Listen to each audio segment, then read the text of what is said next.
All right. Okay, good afternoon, everybody. Thank y'all for having me. Thank y'all for being here. It is a pretty Saturday afternoon. Just what I'd really hate to have when we're all stuck inside for the next few hours. I always kind of told somebody, I always pray for rain and dreadful weather with these workshops because you're bound to have 3 or 4 more people show up if that happens. So, but it's okay. It just happened to turn off to be the most gorgeous day in August, and that's just my luck.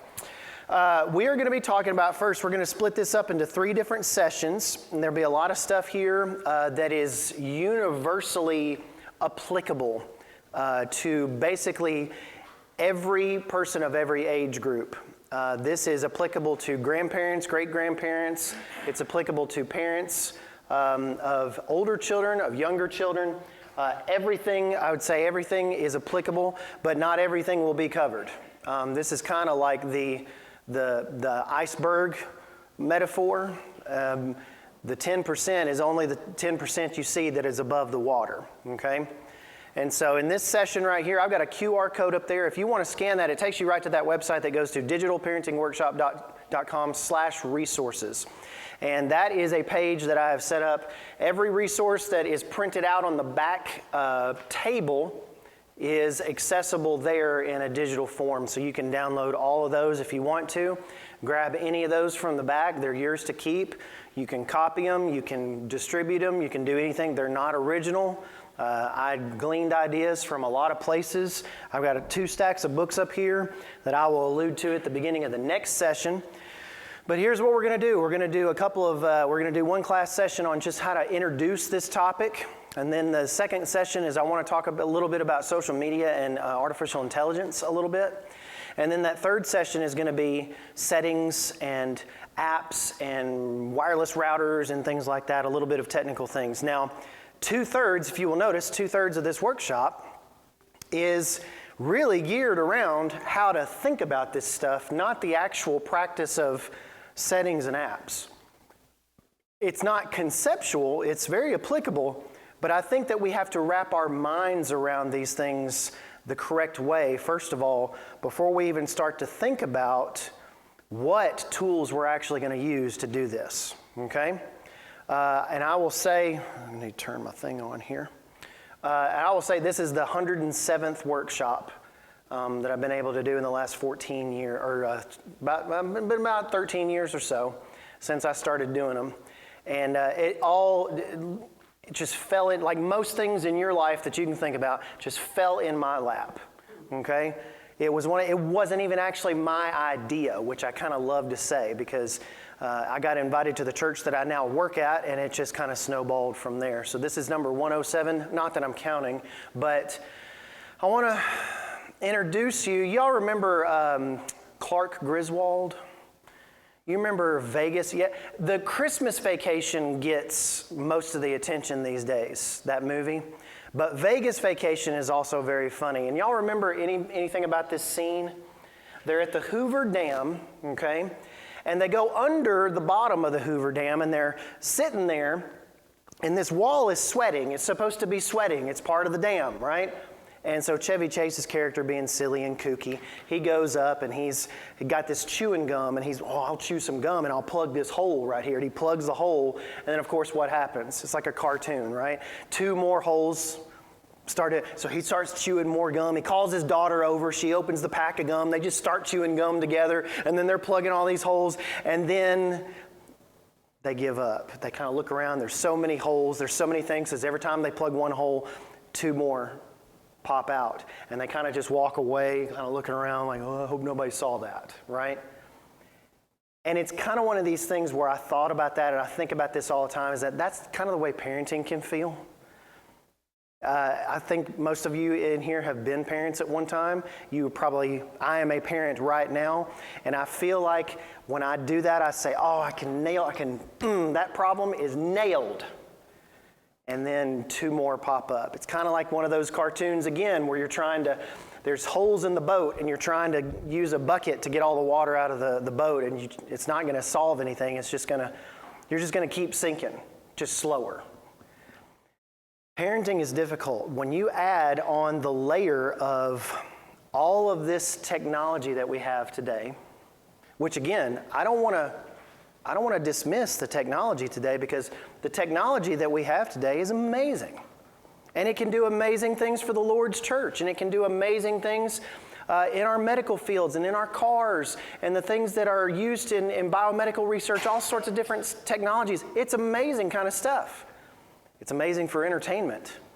It's amazing for all these other different things. But I will say, when you add on that layer of digital parenting to parenting, our parents today, and I think you'll agree with this, our parents today face a challenge that is unlike any other in history. And I do not say that lightly, because temptation's always been powerful. Sin has always been, the devil has always been powerful, right? But now, the access is universal. The access is in our pockets. And so parenting can feel like you're plugging holes sometimes, and it can just feel like that. And I'm here to encourage you that this can be managed. There has never been a better time to manage this stuff. I don't know if y'all grew up with the old Windows computers or not, the blue screen of death kind of computers with the I talk to the kids and I say, you know, the computers with the fat monitors, not the thin ones. And they're like, oh yeah, those old school monitors. I'm like, yeah, the ones I grew up with, okay? And it's a totally different world, but that was complex. That parental controls on that kind of stuff was incredibly difficult. This stuff, anybody can learn. And so for older people to come up to me and go, well, you can't teach a dog new tricks. Well, you can. And it is actually very easy to learn. I will say, this is a parenting, and in some cases a grandparenting issue, much more than it is a technology issue. Because so often we go, well, all these phones are just, these things aren't doing anything. We are the ones that are using them appropriately or inappropriately. Now, I will say a little asterisk on that. Is there things on here designed to be addictive? Yes. Is there things on here that are harmful if seen to our teenagers and to us in general? Yes. So those are the things that we're trying to talk about, and I think it's more about mindset than it is about settings. Okay? Let's keep moving on. I've asked this question a lot. In fact, I think I asked this at the first workshop that I had. This might be the only slide that has survived all those workshops, but I used to grow up, and again, this makes me sound so old, and I know I'm talking to people that are a little bit older than me. It's okay. But I talk to kids sometimes, and I remember the TV, at midnight, they just shut off the broadcasts, okay? And they'd play the national anthem, the flag would be waving, and then they would fireworks behind it or whatever, and they'd say, that concludes our scheduled programming, and they pop it off, and that's it. You didn't have any TV after that. I'm that old, okay? And I remember them saying, I remember that guy coming on with that deep voice, and he'd say, it's 11 p.m., do you know where your children are? Or, and even funnier, he'd say, it's 11 p.m., do you know what you're wearing tomorrow? I love that. And it's interesting, I thought about that, and I said, do we know, as parents and grandparents, do we know what our children are doing? Now, you may think, well, I'm a grandparent. It's not my responsibility. It's their parents' responsibility. All I can do is watch after them when they're at my house. Exactly. You've got to make sure that you have the tools in your home set appropriately so that they can't see the things just like they can't see anywhere else. So it does become your responsibility when those devices are on your Wi-Fi in your home. So the question I ask is, do you know what your children are doing? If you don't know what they're doing, if you don't know what apps they're using or who they're following, my question is, why not? Why do you not know that? As a parent, as a protector, it is your responsibility to know that. And just saying that steps on my own toes as well. Because I have to look at all of my kids have iPads, and I have to look at them constantly and change stuff constantly and stay on top of it constantly just to make sure that I know that they stay protected. So it's a whole nother full-time job, and it's not incredibly wonderful most of the time. Psalm 127:1 is a scripture I go to a lot when I'm thinking about this. And I'm thinking about how we frame our minds around this. So Psalm 127:1 says, "Unless the Lord builds the house, those who build it labor in vain." I was thinking about this scripture, and I know plucking that out of context is interesting, but when you say this, it seems to me like unless the Lord is the centerpiece of everything that we're doing, unless God is the one that is building our homes, if you think about it, your children and grandchildren are building their future homes right now. They are learning and being products from their environment. They are forming their future homes. There are things that I say as a dad that Mac Landman is coming out of my mouth. Okay, my dad's is coming out of I'm channeling my dad, and I'm sitting here going, man, and you've had those experiences. But unless God is part of building every part, not just what we do on Sundays, not just what we do on Wednesday nights, part of every single part. Unless the Lord is building that house, we're building it for nothing. So we need to think about that. Okay, first of all, technology moves very fast, and your kids do as well. When you think about this, I love this quote from Albert Mohler, okay? He said this, I believe, in 2013, 2014 timeframe. He had just said this when I started the workshop. This is also one of those things that has survived all these workshops. He says, "The digital age is upon us. In the span of less than 3 decades, we have redefined the way that humans communicate," listen to his list, "entertain, inform, research, create, and connect. And what we know now is only a hint of what is to come." That last one on the list, connect, it's very important. It's incredibly important because that is what this technology promises us.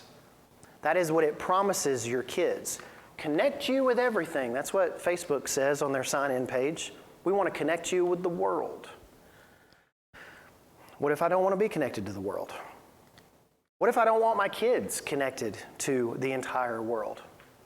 Mark Zuckerberg, in his notes, in his speeches, in his memos that he sends out to his company, Mark Zuckerberg, the CEO of Facebook, CEO of Meta, he uses that word constantly, connect, connect, connect. They want us to connect. Why do they want us to? Why do they want us to be able to connect? Well, they want us to be able to connect because they want to make money. And if we know and understand the motivator, and again, I'm not trying to say all these people are evil. I'm not trying to demonize them and say that they're evil people. But at the same time, we have to be aware of these things so that we can educate our children and grandchildren on these things. And I will tell you right now, I'm starting to see kids, teenagers, figure this out. They're a lot smarter than we might give them credit for, okay? So I love that, and I love that last phrase he says, what we know now is only a hint of what is to come. It's both fantastic and it's a little bit terrifying to me as well. Because I see all these advances in technology and it's wonderful, but then I see all the things that I don't like about it happening as well. And I'm sure you find yourself in that category as well.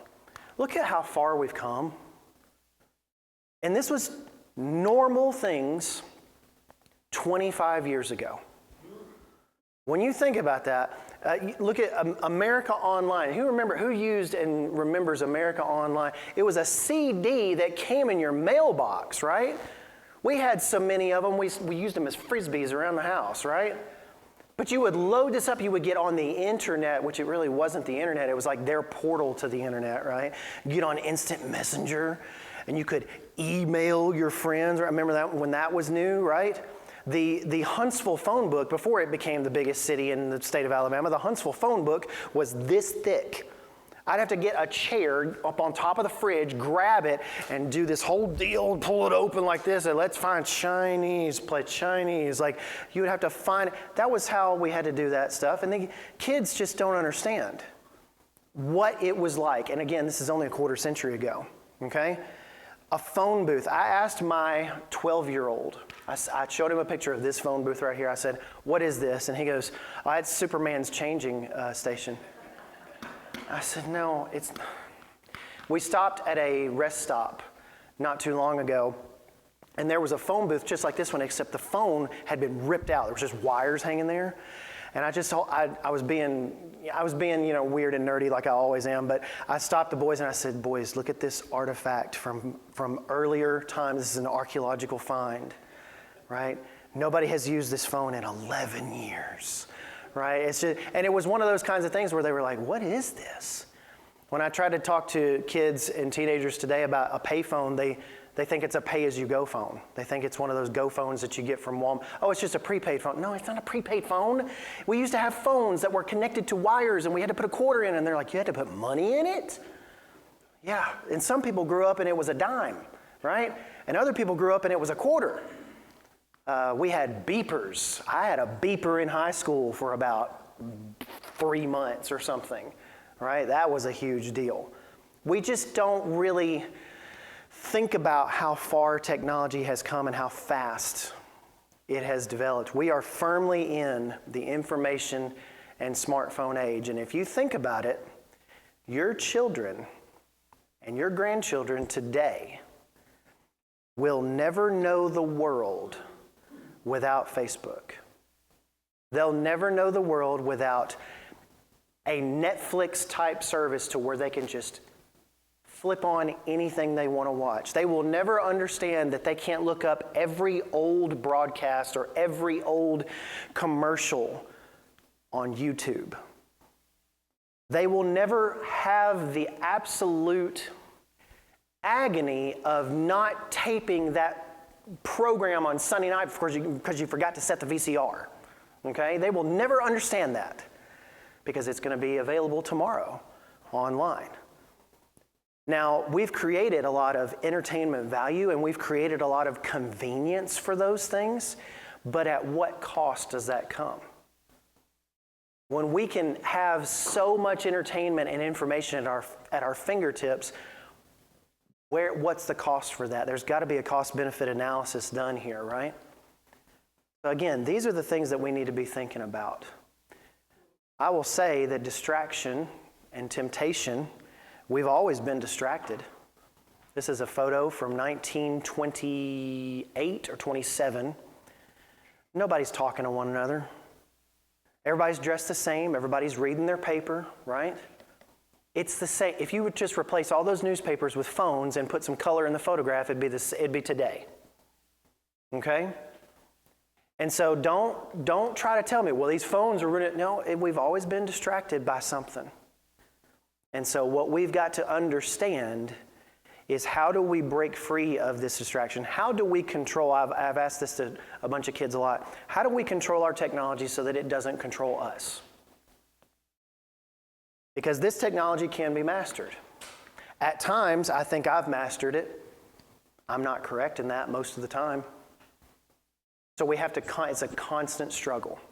I love this photo. This photo is absolute gold because the average age at this table is 76 years old. I turned around, we were on a mission trip to Arizona, and I turned around and I saw this and I could not get my phone out fast enough to take a picture. Because all these older people, these what my kids call gray hairs, all these gray hairs were sitting there at the table looking at their phones very intently about something. I don't know what it was, but they were all looking at something. And I show this picture to kids all the time and say, this technology is also not a respecter of age or persons. It affects us all. Now, it affects us differently. We're going to talk a little bit about how it affects kids differently than it affects us. Because we have had decades and decades of experience and willpower and things like that behind us to make these decisions on what we need to stop doing or what we need to stop. We've had all that. Kids don't have that. And sometimes I think we as adults, as parents and grandparents, we forget that. Okay? Number 2, this afternoon, we can never use the excuse that we didn't know. You ever said that? Well, I didn't know. I didn't know anything about that. I didn't know that could do that. I was surprised my first full year in ministry, almost over 15 years ago now. I was very surprised to know that you got to pay taxes. Did y'all know that? You actually have to pay your taxes, and if you don't, they'll come and they'll fine you and lock you up, right? unless you're Willie Nelson, in which case you just get to not pay your taxes forever. But I had a $4,000 bill my first tax year, and it might as well have been $4 million because I didn't have it. And I found out very, very quickly that I had not paid attention to the things that I was supposed to pay attention to, had not filled out the right paperwork that I was supposed to fill out. And my excuse to the IRS was, well, I just didn't know. I just didn't know. And what do you think the IRS said to me? Don't worry about it, Mr. Landman. No, they didn't say that at all, right? They said, we'll be happy to set up a payment plan for you, Mr. Landman. And that was that. Because I didn't know did not change what actually was the case. And when we are looking at, as parents, these devices, when we go and say, well, I didn't know that app could do that, doesn't matter. It does not matter. Because the apps don't care. The companies don't care about you. The companies making billions of dollars off your data, they do not care about you and your child and your grandchild. They don't care. When we think about this idea of not knowing, it is our job to know. If your grandchild comes over to your house to get on your Wi-Fi and they're using your device, it is your job to know. If you're a parent that has a child that lives in your home, obviously, it is your job to know. And using the excuse, well, I just didn't know, that's not going to fly. And so we have to educate ourselves. That's one of the whole purposes of this workshop, is to energize you, but also educate you and empower you to do this. Because it can seem like this just giant mountain of stuff that, oh, I don't understand technology, so I can't do it. That's also an excuse. Well, I don't understand, the kids are doing all this stuff. That's not an excuse either. These things it is learnable to be able, it is teachable to be able to learn these things that you need to be able to protect your children. And that's what we're all talking about here. I think about these two passages a lot. When I'm thinking about the protection of our kids, Matthew 18, I'll read a couple of verses here. Verse 1 through 4, he says, the disciples came to Jesus saying, who is the greatest among the kingdom of heaven? And he called to him a child, and he put him in the midst of them, and he truly said, truly I say to you, you turn and become one like one of these children, and you will never enter the kingdom of heaven. Whoever humbles himself like this child is the greatest in the kingdom of heaven. So you think about that passage and you think about, well, these guys, these disciples, they come to Jesus and they're asking the wrong question. Okay? They have no concept of who's the greatest in the kingdom of heaven. They really want to know. And Jesus throws them a curveball like he normally does. And he pulls a child and he puts him on his knee and he says, hey, you need to be like this child. And then you'll be the greatest in the kingdom of heaven. And that's usually where we stop with that story. But look at what the next verse says, verse 5. Whoever receives one such child in my name receives me, but whoever causes one of these little ones to believe in me to sin, it would be better for him to have a great millstone fastened around his neck and be drowned in the depths of the sea. That went south pretty fast, right? And Jesus is very serious here. In fact, if you think about all the statements of Jesus, especially in the Sermon on the Mount, he went to the nth degree with all of them. He went to almost the most extreme possible case of all of them to illustrate a point. It's going to be better for you to hang a concrete block around your neck and jump in what's the nearest river? Big river? Ohio River, I guess. Jump in the Ohio River. What's that? Kentucky River, excuse me very much. I stand corrected. But just jump in there. That's going to be better for you to do than to cause a child to sin. Or to enable, we would use that word maybe today, enable a child to sin. To allow them, when I think about screens, to allow them unfiltered access. Child does not need unfiltered access. We understand that, but we have to make sure that it actually happens for these kids. These devices are incredibly manageable. Also think about Proverbs 29:15. We usually stop at that first part again. The rod and reproof give wisdom, right? Don't spare the rod. Don't spare the rod, you spoil the child. I'm all about discipline. I was in the Marines, okay? I get that. But look at what the second part says. It says, but a child left to himself brings shame to his mother. One of the things I'm going to talk about tomorrow morning in my sermon is that kids are kids. And we see, I have a 14-year-old who is this tall. He is taller than me. He is bigger than me. He hadn't figured that out yet. But that does not mean he is an adult. That does not mean that he has, again, the decades of experience to say, well, I can just do whatever. I can just give him a phone with no protections on it and just hope he'll be okay. You think about that for a second. When my little David, my middle child, was 5, he's exactly like me, and that's what I'm worried about, okay? He is literally a mirror of me. And he would do this typical thing that a boy does. He would run up to me and I'd say, come here. I'd do the best dad, come here right now. The mom can get it done. The dad, not so much. But I do the come here right now. And he'll just look at me and smile and then run the other direction, right? Okay? That's exactly what he did. He's a boy. He's a kid. He's a 5-year-old. He was 5 at that point. Why would I take that 5-year-old David or any child and take him out to maybe this busy highway out here at a playground with no fence and just not watch him and hope he's fine? He's going to be fine. That doesn't make any sense, does it? So why are we giving children devices that can access the wealth of all human knowledge and just going, they're going to be, that's fine. They know better. No, they don't. And if I have one more parent to come to me and say, well, I trust my child. Yeah, I'm sure you do. But you know what I don't trust? Everybody and everything and all the algorithms trying to gain the system to get to his heart. That's what I don't trust. So you've got to do the due diligence. Instead of listening to the devil whispering in your ear, I've got this. I'll take care of him. It's fine. We cannot do that. We must step up, and we must do these things to protect our children.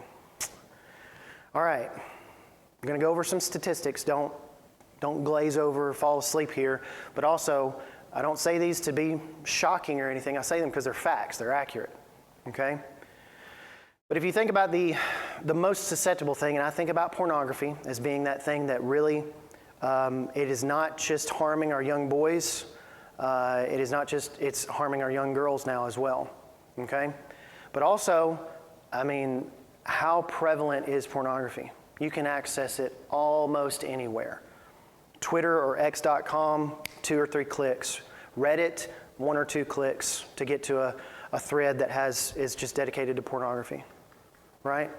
And so it's incredibly easy to access. And so this is kind of a low-hanging fruit here that we can kind of pick on. We can pick on pornography. So there's about 1.9 billion websites on the internet. Of course, that's 2022 numbers. But about 68 million of those sites are dedicated to nudity or pornography, okay? Now, you might have heard that 5% of the internet is dedicated to pornography. Well, the internet is huge. This is more like 0.05%, okay? The percentage is not what we need to worry about. These numbers are not what we need to worry about. This is the number that we need to worry about. 1 in 5 searches made on a mobile device are for pornography. Kids are leaning into ChatGPT and Claude and all those chatbots, those AI chatbots, and to face swap and to generate images that did not exist 30 seconds before that are completely inappropriate. That's what they're doing. If you don't have protection set on those things and the parental control settings enabled on those apps, that is what a lot of kids are leaning into right now. I got a few quotes here from very smart people. Dr. Patrick Fagan says that adolescents who view pornography feel shame, diminished self-confidence, and sexual uncertainty. I don't want my kids to be any more sexually uncertain in this sexually uncertain world than they have to be. There's enough questions as it is. And I'm happy to answer those questions for my boys when they talk about a kid at school that has 2 moms or 2 dads. I'm more than open to answering those questions for them. But one thing I don't want to see is this kind of sexual uncertainty on Disney+. And so it's one of these types of things where we have to constantly be vigilant in these things. I kind of throw around this phrase, we need to be relentless and intentional about it. Absolutely relentless and intentional about every decision we make. There is a significant relationship that exists between social media use at too early of an age, this has been proven in recent studies, by the way, and feelings of loneliness, including major depression in adolescents, clinical grade diagnosed depression in 13 to 18-year-olds. You kidding me?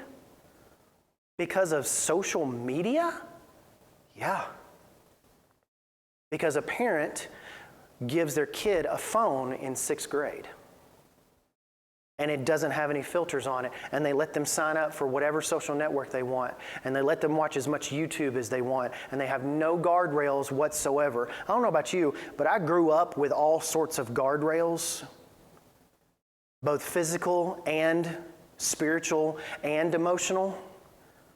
And if we give a kid an unprotected device, a device, and just think that they're going to know what to do with it, we're absolutely wrong. We cannot do this. Depression since 2020. What happened in 2020? Well, we know. Because kids had to go 100% full-time on screens for at least a little bit there. And so that has changed the game as far as thinking about depressive symptom levels. I think I have a slide for that. Donahue says parents are the weak link in the chain when it comes to protecting their children. That's a real simple analogy. If I'm trying to pull a bush out of the ground, I wrap a chain around that, wrap it around the hitch of my truck, and I'm trying to pull it out. If that chain has a weak link, where's that thing going to break? We can't afford to be the weak link. We cannot afford. We are on ground zero with all this. Grandparents, you are too. I know you might not like to think, that their job is kind of over. It's actually really not. If you've got kids under 18 that are coming to your house, it's just as much your job almost as the parents. Average age of first exposure to internet pornography or nudity on a screen is 8 years old. That's actually trending down to 7 years old. Heartbreaking. 94% of children ages 8 to 18 have seen nudity on their screens, most while doing homework. I don't know what your philosophy was with homework when you were raising kids or when you are raising kids, but when we get home, that's the first thing we do because I don't want to fiddle with it. I don't want them to be I forgot to do homework at 8:30 at night. We're not doing that.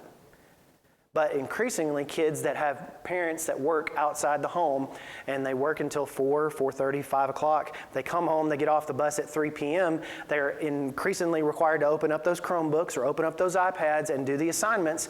Guess what? Again, kids are going to be kids. And they're going to get distracted.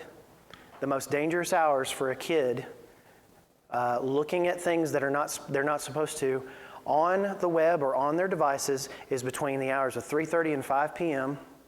and between the hours of 1 and 2 a.m. Now you think 1 and 2 a.m.? Who's looking at stuff at 1 and 2 a.m.?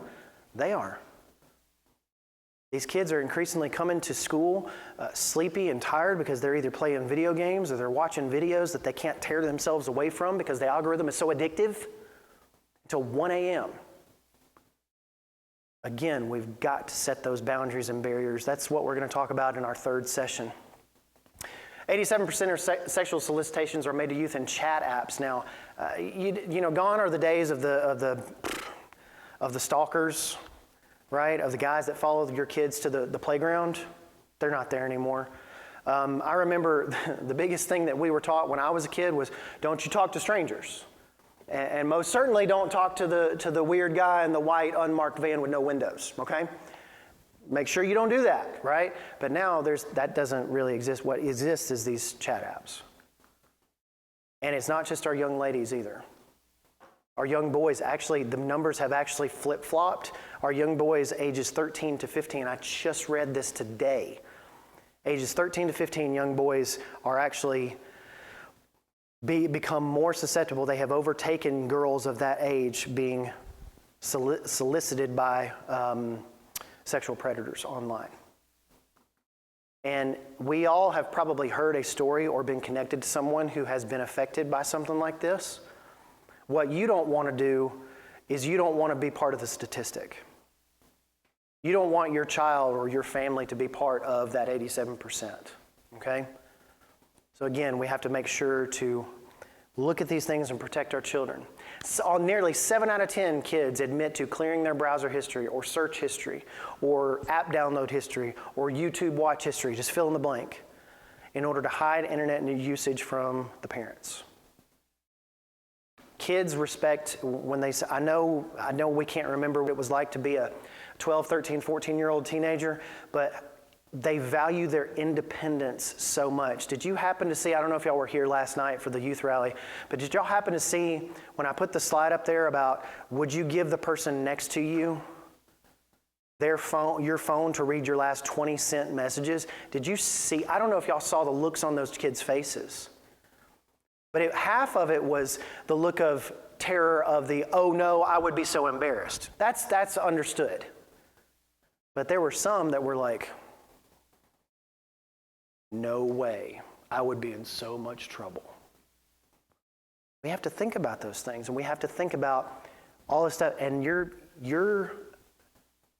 guidance and your knowledge in this matter, and you making sure that they know that they're being watched is going to be as important as them being watched in the first place. Every psychological study that has shown about kids and devices has shown that if kids know that they're being monitored and being watched, they're less likely to do things on their screens that are not appropriate. It's like nuclear deterrence, you know? And so again, if they know that you're watching, the minute they sniff out, and kids are smart, you know this, the minute they sniff out that they're not paying attention, they'll know. So again, we have to think about that. I had this up here. 18% social media use combined with depressive symptoms levels just since March of 2020. We all know what happened in March of 2020. But they're up 18% just in the last 6 years.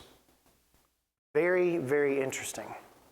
And I will say, does anybody have a middle schooler, a grandchild middle schooler, or a child middle? Okay, please pay attention to me here. Your middle schooler does not need to be on any form of social media, okay?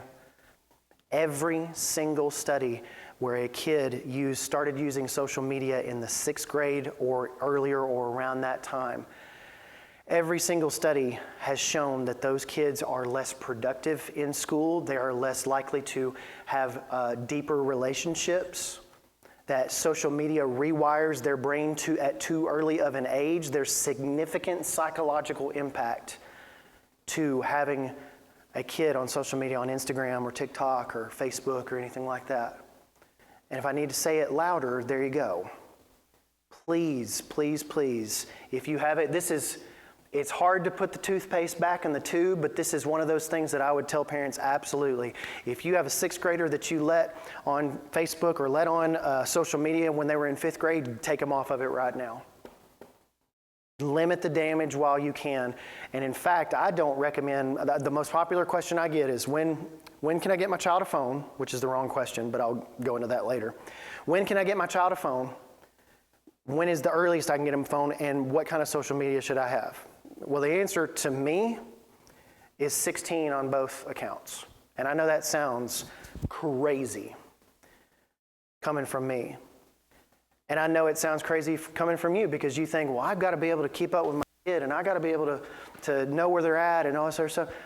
We didn't have that stuff growing up, and we were able to say, hey, you got a watch, be there at 4 p.m. And so we can get around these things. We've just chosen, as parents, we've chosen convenience over everything else. And so we need to make sure to think, phones are almost fine.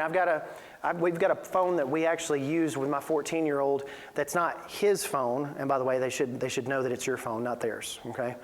But it's not his phone, but we deploy it to him when he's going out somewhere, and it can literally call and text, and that's it. And he's always asking, can I download this? I'm like, nope. Well, can I put this? Nope. And it's going to stay that way for another couple of years at least. But there again, on the other end of that, you do not want them to be 18 years old and never having done any of this.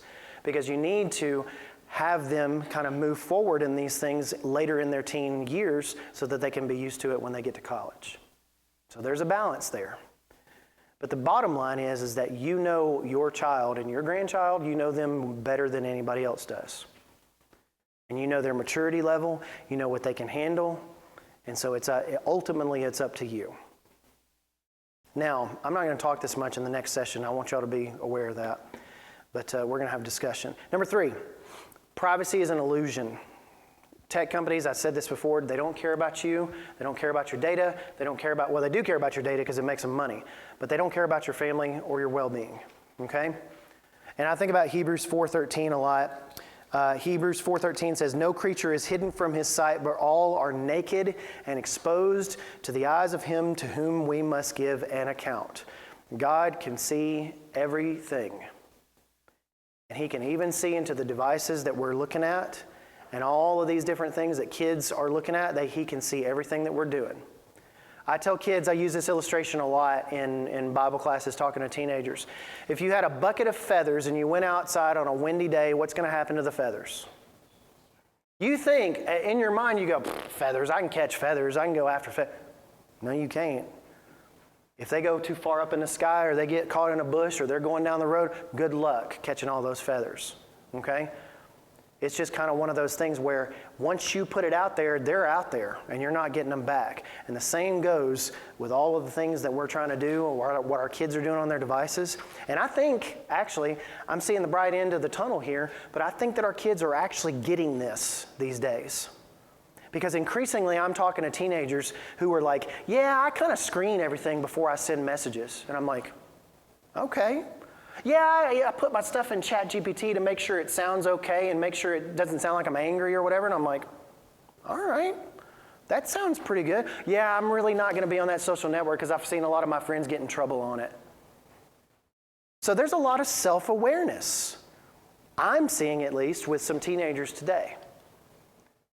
I think this is one of those things that they're really taking control over. Okay, I'm going to leave you with 5 practical things here. I've given you all this doom and gloom, and it's not going to be all doom and gloom today, okay? I promise. But I've given you all this doom and gloom. I want to give you 5 things. And just like I'm a Marine, but I'm also a preacher-teacher as well, so I've got to have an acronym, all right? SPEED is the acronym. The first thing is START, okay? And you may have done a mixture of these things. You may have done a form of these things to start off with, but this is just kind of 5 practical things that you can do. And you can do them today. These are not things that take a whole lot of time.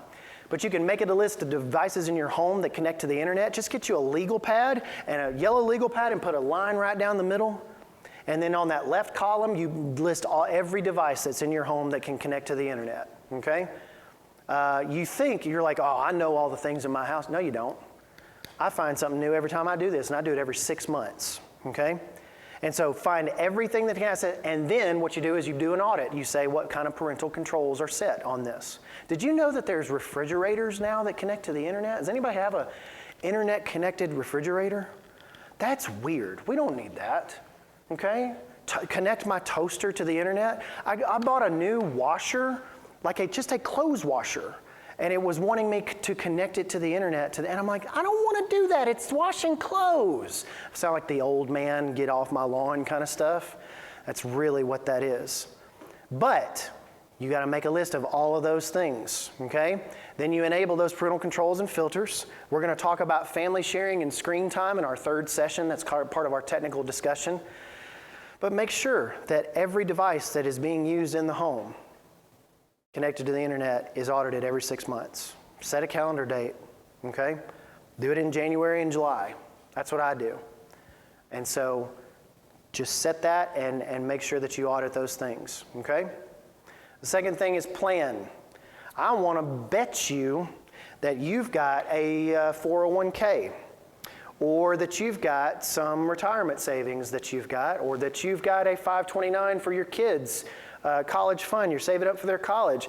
We plan for we plan for bathroom renovations. We plan for all sorts of different things. We have to also make what I came up with was just a digital parenting plan. There's copies right back on the back table back there. It is literally just a thing to get you thinking about get your spouse and yourself thinking about what is our plan for when XYZ happens, okay? What age do we agree on that they're going to have their first device? What age are they going to have their own phone? We need to plan these things out, because if you know anything, especially in financial situations, if you don't plan these things out ahead of time, you miss the boat. And so I love the phrase, failure to plan is a plan to fail. It really is. It really is. In this case, it really is.